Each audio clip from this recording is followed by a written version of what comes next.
दुनिया का सबसे बड़ा मोटिवेटर, इस धरती का सबसे बड़ा मोटिवेटर जो आपके मन मस्तिष्क को मोटिवेट कर देगा और आपके जीवन को बदल देगा। आज तक इस धरती पे न तो कोई इससे बड़ा मोटिवेटर हुआ और ना ही होगा। इस धरती का मतलब पूरी दुनिया में, इस ब्रह्मांड में सबसे बड़ा मोटिवेटर कौन है, इस वीडियो में यही जानेंगे दोस्त। उसके पहले हम आपको एक बात बता दें, आपको हिंट दे दें कि इस धरती का और पूरी दुनिया का सबसे बड़ा मोटिवेटर और आपको आपके सही रास्ते पे ले जाने वाला, और आप दुविधा में कभी हैं, कभी असमंजस में हैं और लगता है कि अब आपका इस दुनिया में कोई नहीं है, तो आप जान लीजिए कि यही भारत की धरती है जहाँ पे दुनिया का सबसे बड़ा ग्रंथ, मोटिवेटर और सबसे बड़ा मार्गदर्शक, उसका नाम है भागवत गीता। भागवत गीता का मतलब होता है, भागवत मतलब भगवान और गीता मतलब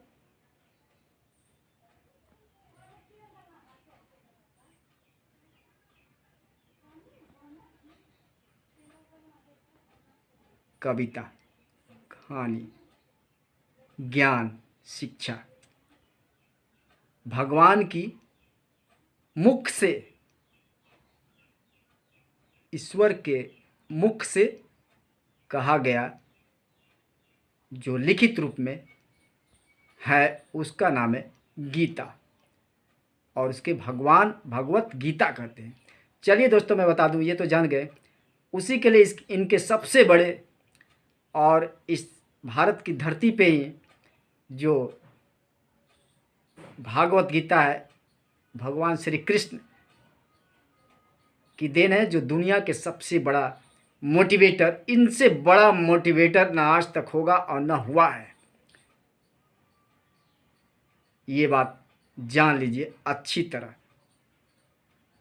और इसी को पढ़कर, यही भागवत गीता को पढ़कर आज तक चाहे अमेरिका के मोटिवेटर हो, चाहे इंग्लैंड के मोटिवेटर हो, या दुनिया के किसी कोने, किसी देश के मोटिवेटर हो, या भारत के ही क्यों ना हो, जिसने ये पढ़ा वही मोटिवेटर बन गया और समझ गया, और उससे लाखों करोड़ों लोग कमा रहे हैं मोटिवेटर बनकर। जी हाँ, आप नहीं जानते तो आप भी मोटिवेटर बन जाइए। भागवत गीता पढ़िए और उसके बाद मोटिवेटर बनिए और लोगों को मार्गदर्शन कीजिए। फिर देखिए आपका दर्शन और मार्ग तो ऑटोमेटिक प्रशस्त हो जाएगा। चलिए, इनके सबसे बड़े भक्त और हिंदी काव्य के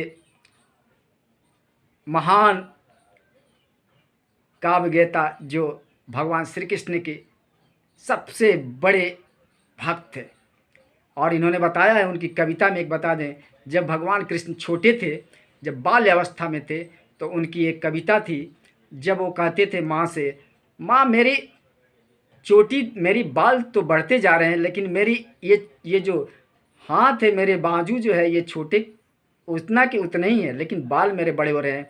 मैं कितना दूध पीता हूँ फिर भी मेरे हाथ छोटे हैं लेकिन बाल बड़े होते हैं। भगवान श्री कृष्ण की बाल को सूरदास ने क्या बोला है, मैया कबहू बढ़े, मैया कबही बढ़ेगी चोटी, कितनी बार मोहि दूध पियत भई, यह अजहू है छोटी। मैया कबही बढ़ेगी चोटी, कितनी बार मोहि दूध पियत भई, अजहू है छोटी। सूरदास के कृष्ण प्रेम और माधुर्य प्रति मूर्ति के जिसकी अभिव्यक्ति बड़ी है, स्वाभाविक और सजीव रूप से हुई है दोस्तों। जो कोमल कांत पद्मावली भायानुकूल चैन सार्थक अलंकार और सजीवता सुर की परिभाषा है, उसे देखकर कहना पड़ता है कि सूर्य ने ही सर्वप्रथम ब्रज भाषा को साहित्य रूप दिया था। सूर्य ने भक्ति के साथ श्रृंगार को जोड़कर उसके संयोग वियोग पक्षों का जैसा वर्णन किया है वैसा अद्भुत और दुर्लभ है दोस्तों।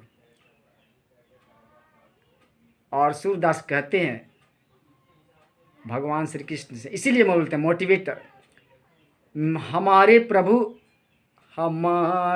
प्रभु अवगुण चित्त न धरो, समदर्शी है मान तुम्हारे सोई पार करो। हमारे प्रभु अवगुण चित्त न धरो, हे मेरे प्रभु, हे मेरे ईश्वर, मेरे जो अवगुण है, मेरे जो दोष है, उसको अपने चित्त में, अपने मन में मत बैठाओ।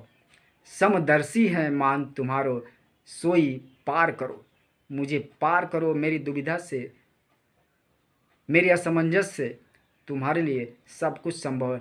मेरे जो अवगुण है उसको छोड़ दो, अब मैं ऐसा नहीं